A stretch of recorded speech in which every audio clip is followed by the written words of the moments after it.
I thought camping alone would clear my head. I thought silence would calm me. I thought the woods were empty. I was wrong about all of it.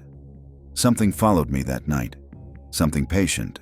Something that waited until I couldn't run anymore. Last winter, I took a few days off work and decided to disappear into the forest with my dog, Roscoe. I didn't tell many people where I was going.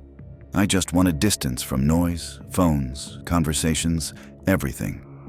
I loaded my truck with my winter gear and followed a narrow service road that cut deep into a state forest. The road was barely maintained, packed with ice and frozen ruts. No tire tracks, no signs of anyone else having been there recently. After nearly an hour of slow driving, I reached a small pull-off that looked forgotten, like nobody had parked there in years. From there, Roscoe and I hiked another 20 minutes through knee-deep snow until we reached a small clearing wrapped tightly by dense trees. The snow was untouched. No footprints, no broken branches, no evidence of another person anywhere nearby. That isolation was exactly what I wanted. I dropped my pack, stamped out a flat space for the tent, and let Roscoe roam while I worked. He stayed close, bounding through snowdrifts, sniffing every tree and frozen stump. I pitched the tent, drove the stakes hard into the frozen ground, and laid out my sleeping pad and winter-rated sleeping bag. The temperature was already dropping fast, well below freezing, so I kept my thermal layers on. Thick socks, fleece, insulated jacket, everything stayed on. Once the shelter was ready, I gathered deadwood and built a small fire pit. The fire burned steady and bright, enough to push the cold back just a little. I cooked a simple meal and sat on a fallen log while Roscoe lay near the warmth. The forest was unnervingly quiet, the kind of silence that snow creates when it absorbs sound. Even the wind felt muted, distant, like the world had been wrapped in insulation. Halfway through eating, Roscoe suddenly stood up and started barking toward the trees. At first, I wasn't concerned. Deer moved through that forest all the time, and he'd barked at them before. I told him to settle, and after a moment, he obeyed, though he stayed alert. I checked the time and decided to enjoy the fire a little longer before turning in. I always carried a handgun when camping in remote areas. It sat holstered at my side like it always did. At that moment, I still felt safe. About 20 minutes later, Roscoe snapped back to his feet again. This time, his bark was sharper, more urgent. Then I heard it too. Footsteps crunching through snow somewhere beyond the firelight. I stood slowly and listened. The steps stopped. A long pause, then they started again. Roscoe's barking shifted into a low growl, and then he went completely silent, frozen, staring straight into the darkness beyond the clearing. That was the moment my stomach tightened. At the edge of the tree line, just barely visible in the weak firelight, a shape stood motionless. Someone was there, half hidden between the trunks, watching. I called out, trying to keep my voice steady, saying he'd startled me and telling Roscoe it was okay. The figure didn't move at first. Then he stepped forward just enough for me to make out that it was a man. He asked what I was doing all the way out there, deep in the woods. His tone wasn't friendly. It wasn't curious. It was cold. I told him I was just camping with my dog, enjoying the quiet. He didn't answer right away. He just stood there staring, studying me, like he was measuring something in his head. Every instinct in my body told me the situation was wrong. I calmly told him I was armed. He laughed slightly and said something about how strange it was that I'd threaten him instead of inviting him over, asking where my hospitality was. The way he said it made my skin crawl. Then, without another word, he turned and walked back into the darkness. His footsteps faded slowly into the trees. I stayed standing there long after he disappeared, scanning the shadows. Roscoe pressed close to my leg, ears still alert. I hated every second of it, but eventually I convinced myself he was gone. I carefully extinguished the fire, burying the embers in snow until nothing glowed. I didn't want light attracting attention anymore. I crawled into the tent and sealed it tight. Inside, I layered everything for warmth. Sleeping pad to block the frozen ground, hat pulled low, sleeping bag cinched tight, hand warmers tucked near my core and feet. Roscoe curled against me, his body heat helping more than anything else. I lay there listening to the forest, or rather, listening to the absence of sound. For a while, nothing happened. Then Roscoe started growling again, and then I heard it. Footsteps in the snow. The footsteps stopped, and Roscoe went silent, but his body stayed tense, muscles locked, ears upright. I held my breath, straining to hear anything through the fabric of the tent. Snow shifted slightly outside, the faint sound of weight being transferred from one foot to the other. Whoever it was had stopped directly beside us. Roscoe let out a low, warning growl from deep in his chest. I slowly reached for my handgun and wrapped my fingers around the grip. My heart hammered so hard I could feel it in my throat. I didn't want to threaten anyone. I didn't want to force a situation where I might actually have to use it. I'd never fired a weapon at another person in my life, and the idea of doing so terrified me almost as much as whoever stood outside. Minutes passed that felt like hours. The figure didn't leave. I could hear subtle movement, boots shifting in snow, the faint crunch of ice breaking under slow pressure. The sound was deliberate, controlled, like whoever was there was waiting for something. Roscoe suddenly let out a sharp howl. I whispered for him to stop, terrified that the noise would provoke whoever was outside. When he finally quieted, he returned to a steady growl, his entire body vibrating with tension. The presence outside remained. I couldn't take it anymore. I cocked the handgun and spoke clearly, forcing my voice not to shake. I said I was armed and that whoever was there needed to leave immediately. My words felt weak, hanging in the frozen air inside the tent. I knew exactly who it had to be. The same man from earlier. For a few seconds, there was nothing. Then, the snow crunched again. Slow footsteps moved away from the tent. At first, they were cautious and measured. Then they picked up speed, fading into the distance, until the forest swallowed the sound entirely. I didn't move. I didn't unzip the tent. I didn't dare look outside. I stayed frozen in place for hours, listening for any sign that the footsteps might return. Roscoe remained alert the entire time, occasionally lifting his head or shifting slightly, always listening. His presence was the only thing that kept me grounded enough to breathe. Sleep came only in short, shallow bursts. Every time I drifted off, my body snapped back awake, convinced I'd heard movement again. The cold seeped in slowly, despite all my layers, but fear kept me awake more than the temperature ever could. When the sky finally began to lighten with early morning gray, I didn't waste a second. I packed everything as quickly and quietly as possible, shoving gear into my pack without caring about order or neatness. Roscoe stayed glued to my side. We left the clearing at first light and moved fast, crunching through snow toward the trail. I kept glancing over my shoulder, half expecting to see someone standing between the trees, watching us leave. The forest looked normal in daylight, quiet, empty, harmless. But it no longer felt that way to me. We reached the truck and drove away without stopping. I didn't slow down until the forest road disappeared behind me. I've never returned to that area. I don't camp alone anymore. Encounters like that change something inside you. They remind you how thin the line really is between safety and vulnerability, how quickly isolation can turn into danger, and how sometimes the wilderness isn't the most threatening thing out there. Sometimes it's the people who know how to disappear into it. Story 2. I didn't understand why my body reacted before my mind did. Before I even realized what was wrong, my stomach tightened, my pulse spiked, and a cold warning ran through me like electricity. It felt exactly like the moment before an accident. That split second when your instincts scream that something is about to go terribly wrong, even though nothing obvious is happening yet.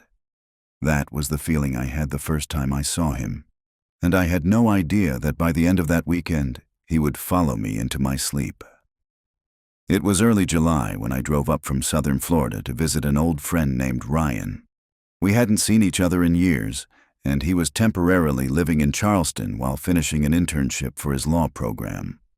I was only staying for a long weekend, sleeping on a couch downstairs near a row of tall windows that overlooked a narrow alley and an old abandoned building across the street.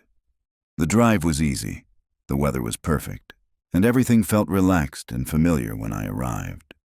We spent the first evening playing pickleball and catching up before heading back to his place after dark. I remember noticing how quiet the alley looked from the couch.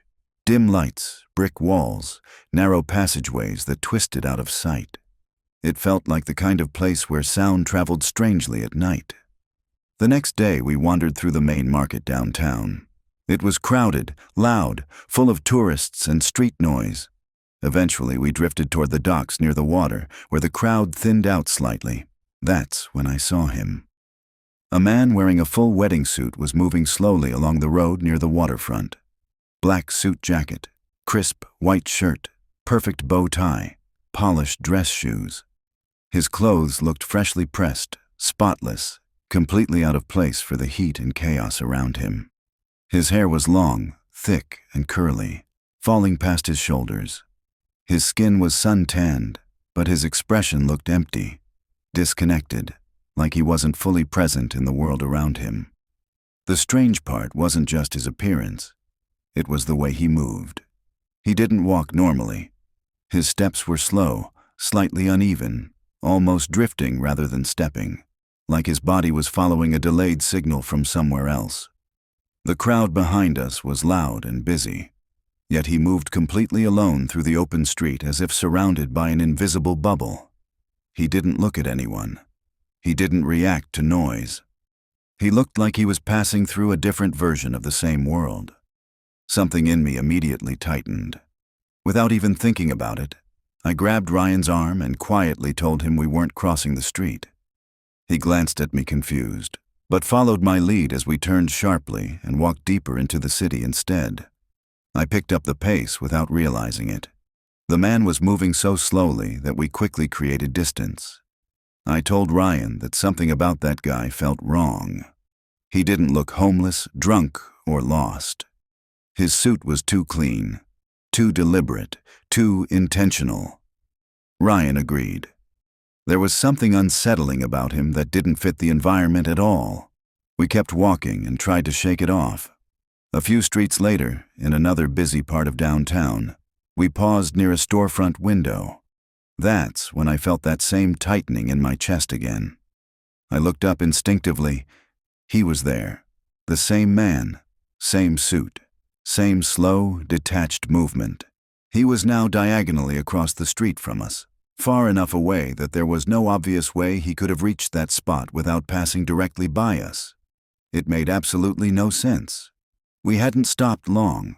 We hadn't changed direction significantly. Yet somehow he had reappeared ahead of us in a completely different section of the city, still moving at the same unnatural pace. I pointed him out to Ryan. We both stared silently, trying to rationalize it. The odds of randomly encountering the same stranger multiple times in a dense city weren't impossible. But the timing, the placement, the way he appeared without crossing our path felt wrong. We pushed the thought aside and continued exploring Charleston, trying not to let it affect the mood of the trip. The following day was the 4th of July. We drove out to a small island about 20 minutes away and watched fireworks over the water. The night was loud, bright, and busy enough that the strange encounter faded into the background of my mind. Later that night, we joined a ghost tour through the historic district, something we had planned long before the trip. By the time it ended, the city was alive with nightlife, packed sidewalks, glowing storefronts, and heavy foot traffic. We were walking back through one of the busiest streets when a large wave of people started flowing toward us from the opposite direction. It was shoulder to shoulder, chaotic, noisy. That's when both of us noticed it at the exact same time. He was in the middle of the crowd. The same wedding suit, the same hair, the same slow, unnatural movement, as if he had been dropped into the middle of the crowd without belonging to it. Everyone around him moved normally. Fast, purposeful, laughing, talking, brushing past each other. He didn't match their rhythm at all. Two people walked directly beside him and brushed against his shoulders. Neither reacted, neither even acknowledged his presence. He drifted forward, untouched, almost sliding through the flow of bodies rather than walking among them. For a brief second, his eyes lifted and locked with mine. There was no emotion in his face, no curiosity, no recognition, just a hollow awareness, like something looking through me rather than at me. Then the crowd carried him forward again. Ryan and I stared at each other in disbelief. Neither of us needed to say anything. We both felt the same deep, instinctive certainty that whatever this was, it wasn't normal. We watched him continue down the street until the crowd thinned. When it did, we saw him clearly again, still shambling, still moving at that same detached pace, slipping into a darker side street and disappearing around a corner. A quiet settled over both of us. Not panic, not fear exactly. Something heavier, something wrong. Later that night, we returned to Ryan's place. He went upstairs to his bedroom. I went downstairs, closed the blinds, and tried to sleep on the couch by the windows. Sometime in the middle of the night, a soft tapping sound pulled me out of sleep. I froze instantly. After several long seconds, I forced myself to lift the blinds just enough to peek outside into the alley. At the far end, I saw the back of a man turning the corner. The same suit, the same slow movement. Just before disappearing from view, his head turned slightly. Not enough for me to see his face clearly, but enough to know he was looking directly toward the window, toward me. I didn't move for a long time after the shadow disappeared down the alley. My body felt locked in place, like every muscle was waiting for something else to happen. The blinds slowly settled back into position as my hand released them, and the darkness outside swallowed the narrow passage again. I stayed awake until morning, barely blinking, listening to every tiny sound the house made. When the sun finally came up, I told Ryan everything. I explained how I'd seen the man again outside the window, how he'd looked back toward me before disappearing into the alley. Ryan listened carefully, his expression tight and serious. He wasn't the type to jump to paranormal conclusions. He was analytical, skeptical, grounded in logic. But even he admitted the pattern was deeply unsettling. Seeing the same man repeatedly in different locations without any reasonable explanation wasn't something either of us could easily dismiss. He admitted that when the man had looked at us in the crowd, he'd felt a sudden surge of unease too, like his instincts had flared without warning. Neither of us could explain it, but we both agreed something about that man felt fundamentally wrong, as if he didn't fully belong in the environment around him. Later that morning, I packed my things and prepared for the drive back to Florida. The city looked completely normal in daylight. Busy streets, tourists, sunlight reflecting off storefronts, the smell of coffee drifting through open doors. But the normalcy only made the memory feel more disturbing. It was like the city itself had swallowed whatever had happened and moved on without a trace. The image that stayed with me the most wasn't his face. It was the way he moved. That slow, detached glide through crowds. The way people brushed against him without reacting. The way he seemed to exist slightly out of sync with everything else around him.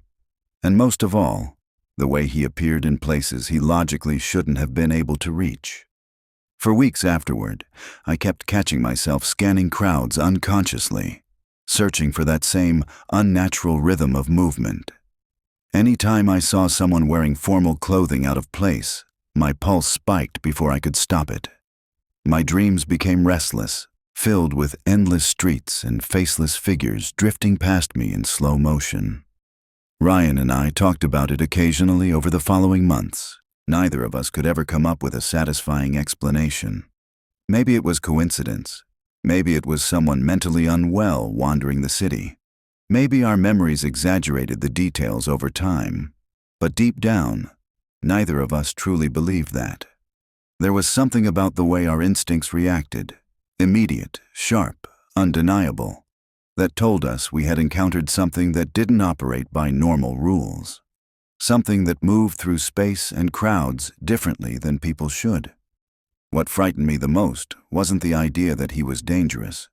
It was the idea that he wasn't entirely human, the way he appeared and vanished without pattern, the way he seemed tethered to us somehow, crossing our path again and again without effort, the way his gaze felt empty, almost hollow, like a window into nothing at all.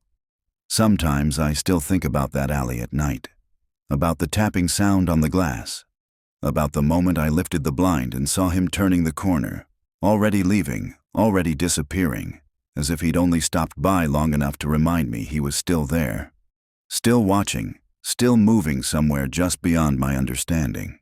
And I don't know what terrifies me more, the possibility that he was real, or the possibility that he still is. Story 3. I used to believe that fear came from the outside, from dark alleys, empty highways, strangers in unfamiliar places. I never imagined the most terrifying thing I would ever experience was already inside my house, memorizing my schedule, learning the sounds of my floor, watching me sleep. By the time I understood what was happening, it was already too late to pretend I was safe. Last winter changed everything. I live alone in a small house I bought a few years ago. My life is quiet, predictable, almost boring. I work from home, order groceries instead of shopping, go to the gym late at night when it's empty, and barely speak to my neighbors. That routine made me slow to notice when something wasn't right. Nothing dramatic happened at first. Just small things. Things easy to dismiss. It started on a Tuesday night around 2:30 in the morning. I had fallen half asleep on the couch with the TV playing quietly when I heard a soft thump near the back of the house. It wasn't loud or sharp. It sounded like something shifting, maybe something falling in the kitchen. Houses make noise all the time. Wood settles, pipes move. I muted the TV and listened. Silence. After a minute, I checked the back door, made sure it was locked, and went to bed without giving it much thought. The next morning, the back door felt strange when I opened it. The deadbolt still worked, but the handle felt loose, like it had been twisted too hard. I told myself it was just wear and tear and made a mental note to fix it later. That night I went to the gym around 11, like I always do. I like empty gyms. Fewer people, fewer distractions. I got home sometime between midnight and 12:30. When I pulled into my driveway, my porch light was off. I always leave it on. I sat in the car for a few seconds trying to remember if I had turned it off earlier. I couldn't remember, but I convinced myself I probably had. Inside, everything looked normal. Still, I found myself walking through every room before going to bed, checking corners, doors, windows. It wasn't fear yet, more like a strange growing awareness that something felt slightly off. Thursday morning, I woke up to my alarm and noticed my phone was almost dead. 12% battery. I always charge it overnight. The charging cable was still connected to my phone, but the plug had been pulled from the wall. That didn't make sense. My phone had been on the nightstand, not in my bed. I tried to convince myself that maybe I'd picked it up half asleep and accidentally unplugged it. The explanation didn't feel right, but I accepted it because I didn't want another explanation. That was the moment I started paying closer attention. That night, instead of falling asleep normally, I stayed up in the dark with the TV off, listening. Around 3 in the morning, I heard slow, dull thumps coming from the back of the house. They were spaced out, heavy, almost like footsteps. I held my breath and listened harder. The sound stopped. After a while, I convinced myself it had to be something outside. I live in the suburbs. People walk their dogs late. Cars pass. Noise happens. The next day, I found muddy shoe prints near the back door. Not clean footprints, smudged, faded, like someone had tried to wipe them away after stepping inside. My stomach dropped. I stood there staring at the floor, trying to make sense of it. I hadn't gone outside in muddy shoes. No one had been over. The marks were wrong. I checked the back door more carefully this time. That's when I noticed faint scratch marks around the lock. Thin lines, like someone had been trying to pry at it with something narrow. I didn't hesitate anymore. I called a locksmith and told him the lock was failing. I didn't mention the footprints. He replaced the lock that afternoon and told me everything looked secure. That night I shoved a chair under the back door handle and locked my bedroom door. I'd never done that before in my life. I barely slept. Just before 4 in the morning, I heard something touching my bedroom door. Not knocking, light tapping, fingertips testing the surface. I stared at the door without blinking, afraid that even breathing would give me away. After about a minute, the tapping stopped. Soft footsteps moved away down the hallway. I didn't sleep after that. In the morning, the chair was still under the back door, but the door itself was unlocked. The new lock wasn't damaged. It had simply been turned from the inside. That was when the truth finally hit me. Someone had been inside my house while I was sleeping. Someone who knew how to unlock the door from the inside. I called the police. They searched the house and the yard. No signs of forced entry. They suggested I might have unlocked the door myself without remembering. I knew that wasn't true, but they couldn't prove otherwise. That night I stayed awake with all the lights on and a kitchen knife on the table in front of me. Around 2 in the morning I heard something from the basement. The basement door was slightly open. It hadn't been before. I felt a cold wave of dread roll through my body as I stared down the hallway at that dark crack. I slowly approached the door and peeked through the gap. At the bottom of the stairs, I saw the outline of a person standing there. I didn't wait to confirm what I was seeing. The moment my brain accepted the shape at the bottom of the stairs as a human figure, survival took over. I slammed the basement door shut with everything I had and sprinted out of the house barefoot, my heart hammering so violently it felt like it might tear through my chest. Cold air hit my lungs as I threw myself into the driver's seat and locked the doors. My hands were shaking so badly, I almost dropped my phone while dialing 911. I told the operator someone was inside my house. My voice sounded distant, broken, like it wasn't even mine. Within minutes, flashing lights washed over the street. The officers told me to stay in the car while they cleared the house. I sat there staring at my front door, convinced at any second someone would come running out. A few minutes later, they brought him out in handcuffs. He was barefoot. His clothes were dark, wrinkled, and looked like they had been slept in for weeks. His hair was messy and uneven, like he'd been cutting it himself. He never once looked in my direction. Not a glance, not a reaction. It was like I didn't exist. More officers continued searching the house while one of them stayed with me. My body wouldn't stop shaking. My jaw kept tightening and loosening like I was freezing, even though the car heater was blasting. When one officer finally came back outside, he asked how long I had lived there. I told him a few years. He nodded slowly and wrote something down. Then he asked what time I usually went to the gym and which nights. I told him my routine. He looked back toward the house and said they had found food wrappers, empty water bottles, and a phone charger plugged into an outlet behind the furnace in the basement. It looked like someone had been sleeping down there on bare concrete using old insulation as padding. The man hadn't spoken a single word to any of them. That meant he hadn't just broken in once. He had been living inside my house, learning my schedule, waiting for me to leave, moving through my rooms while I slept. The officers explained the charges he was likely facing, but the words barely registered. My brain kept replaying the image of that silhouette at the bottom of the stairs. Someone standing in my house, watching me from the dark. They eventually told me it was safe to go back inside. It didn't feel safe. Days later, while scrolling through my phone to send a photo to a friend, I found something that made my stomach drop harder than anything before. A picture I didn't remember taking. At first, my brain struggled to process what I was seeing. It was a photo of me asleep in my bed. The timestamp said 3:11 a.m. It was the same night I had woken up to my phone unplugged from the wall. The angle was wrong, too close, too deliberate. Someone had been standing beside my bed when they took it. I contacted the police immediately. They asked me to come in so they could extract the photo as evidence. They told me that with this image, the charges could escalate to stalking and potentially even lifelong registration as a sex offender. That brought a small sense of justice, but it didn't erase what happened. I still check my locks multiple times before sleeping. I still memorize every sound my house makes at night.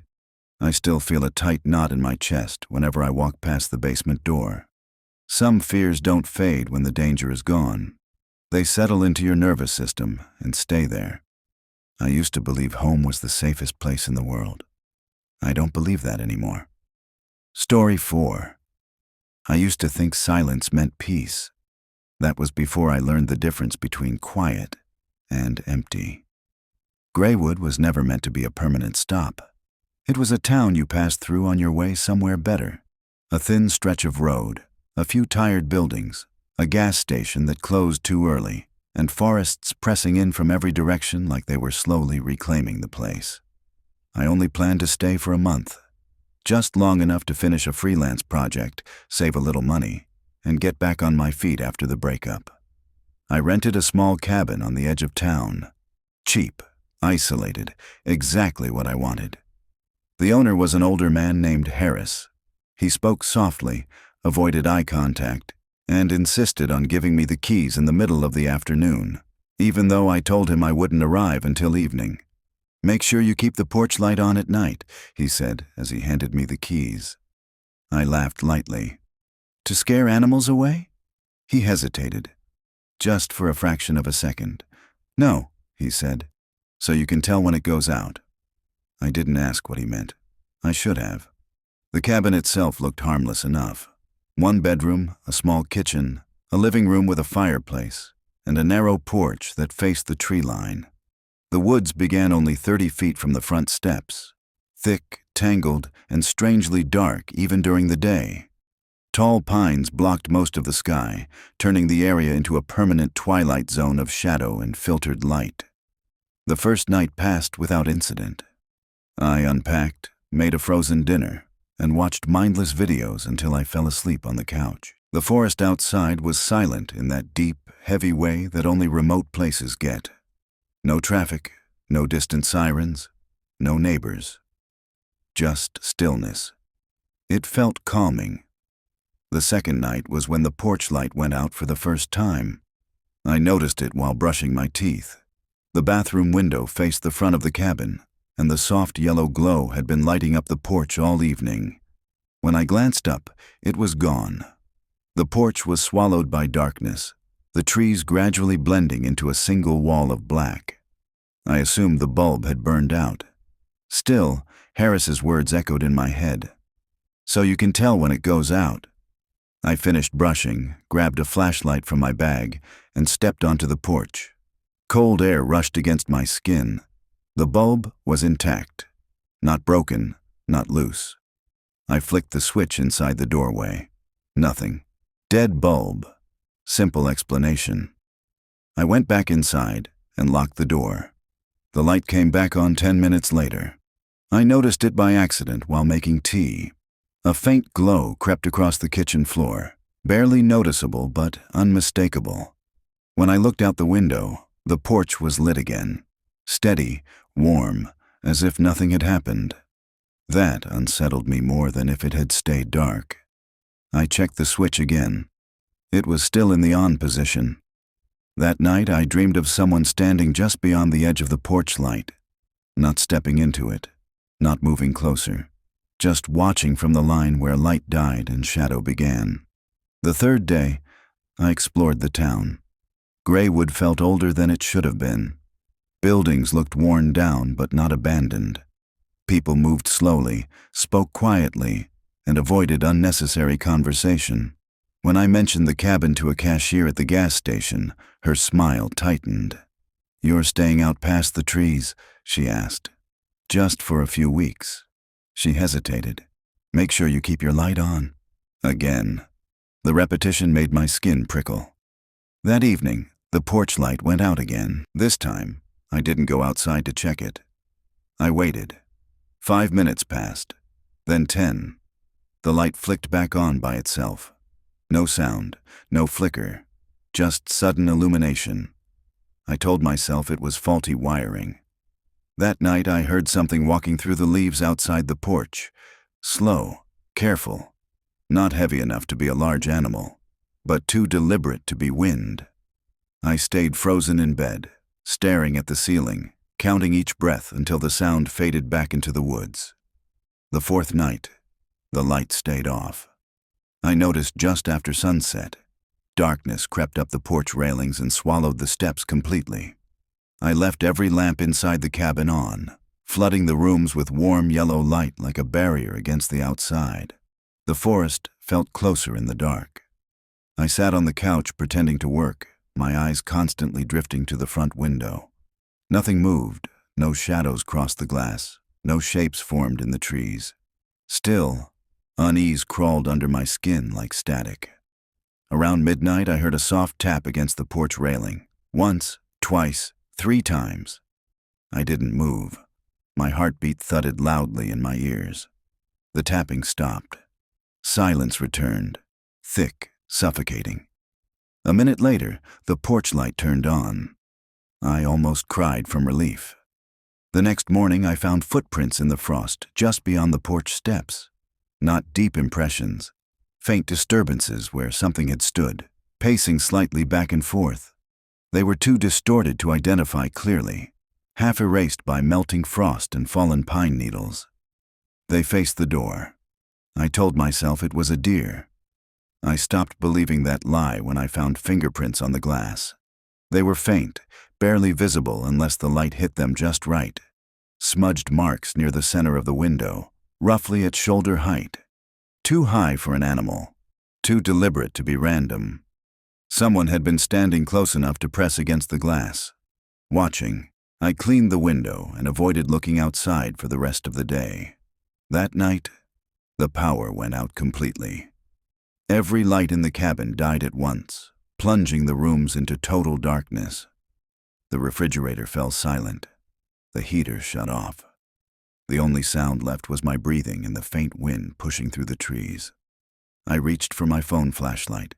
No signal, no service, just me and the dark. Then the porch light turned on. Alone. One single bulb glowing outside the cabin, illuminating the empty porch and casting long, warped shadows across the glass.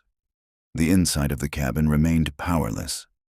The light outside wasn't connected to the grid anymore. I knew that. I felt it in my gut. Something wanted me to see the porch. I didn't approach the window. I sat against the wall, knees pulled to my chest, staring at the light spilling across the floor like a boundary line I wasn't supposed to cross. Minutes passed. Then I saw movement. A shadow stretched slowly into the edge of the porch light. Not fully entering it, just brushing against the boundary. A shape too tall to be an animal, too thin to be natural. It lingered there, testing the light. I squeezed my eyes shut. When I opened them again, the porch was empty. The light clicked off. Darkness swallowed everything. The darkness inside the cabin felt thicker after the porch light went out, like the air itself had changed density. I sat there for a long time, phone in my hand, thumb hovering over the emergency call screen even though I already knew it wouldn't connect. The silence wasn't normal silence anymore. It wasn't nothing happening. It was the kind that made you feel like the forest was holding its breath. I don't know when I finally stood up. My legs were stiff and shaky. I used the phone light to move through the living room, checking the breaker panel by the kitchen. I told myself it had to be the storm, a tree limb, a bad line, anything. The breaker wasn't tripped. I flicked each switch off and on anyway. Nothing changed. No hum from the fridge, no click from the heater. The cabin stayed dead. But when I aimed my phone light toward the front window, I saw something that made my stomach drop. The porch light switch, the one inside by the door, was flipped down. Off. I hadn't touched it. I stood there staring at the switch like it might explain itself. Then I forced myself to step closer. My fingers were trembling. I flipped it up. On. Outside, the porch light didn't come on. I flipped it down again, down, up. Nothing. So how had the porch light turned on earlier? My mouth went dry. I backed away from the door, and that's when I heard it. Soft, slow movement on the porch. Not a knock, not a tap. Just the faint drag of something shifting weight across wood, like someone trying not to make noise. I froze, phone light aimed toward the door, listening. The sound stopped. A full minute passed, and I almost convinced myself I'd imagined it. When the doorknob moved, it didn't rattle violently, it didn't shake. It turned slowly, carefully, like whoever was holding it was testing how quiet they could be. I held my breath so hard it hurt. The latch clicked, and then nothing. No push, no entry. Just that tiny click, like a warning. My hand tightened around the phone. I stepped back, far enough that the front door wasn't in arm's reach anymore. My mind started doing that awful thing where it tries to calm you down by listing possibilities. It's the owner, it's a neighbor, it's someone lost, it's an animal.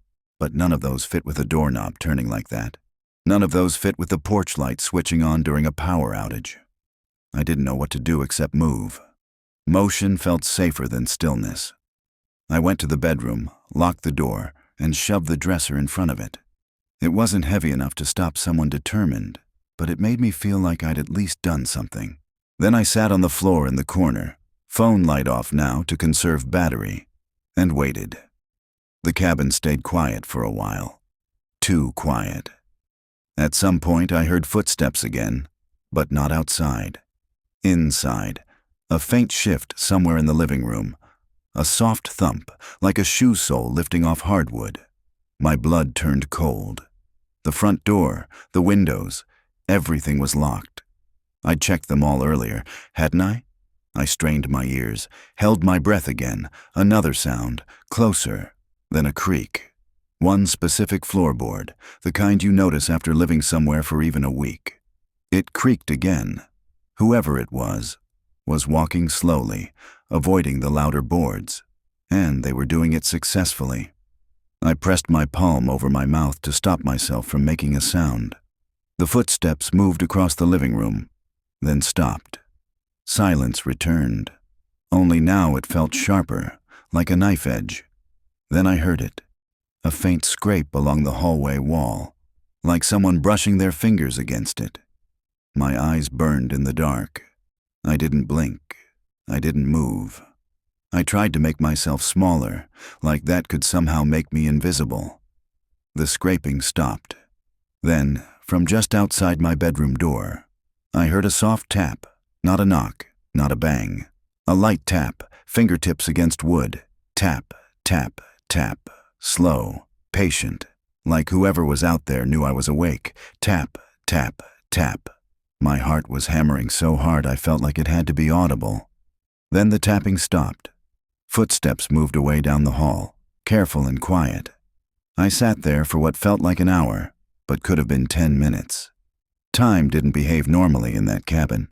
Eventually exhaustion crept in, not like sleep, but like numbness. My eyelids drooped against my will, and that's when I heard the bedroom door handle move. The lock held, but the handle turned fully, slowly, as if whoever was outside wanted me to hear it. Then it went still. I didn't sleep. I don't think I even breathed properly. I sat there until the gray light of morning seeped through the edges of the curtains. When the sun finally came up, the cabin looked normal again. Too normal. The power was back. The heater hummed. The fridge kicked on. My phone had service again, 2 bars. It was like the night had never happened, if not for one thing. When I moved the dresser away from the bedroom door, I found a thin strip of paper tucked beneath it, half crumpled like it had been slid there intentionally. 3 words, handwritten in messy block letters. Keep it lit. I stared at that message until my eyes watered. Then I grabbed my keys and left. I drove straight into town, barely noticing the road. My hands were clenched so tightly on the steering wheel that my knuckles ached. I went to the gas station first because it was the only place I knew would be open. The cashier, a young woman with tired eyes, looked up when the bell chimed above the door. "You okay?" she asked immediately. I must have looked awful. I walked up to the counter, trying to speak calmly, like a normal person. My power went out last night, and someone was outside my cabin. Her expression didn't change much. If anything, it tightened like she'd heard that before. "Which cabin?" she asked. I told her the road name. She glanced toward the back room, like she was deciding whether to call someone. Then she leaned closer and lowered her voice. "Did your porch light go out?" My stomach dropped. "Yes," she exhaled slowly. "Did it come back on by itself?" "Yes," I whispered. That was when her face lost the last bit of color. She didn't ask for more details.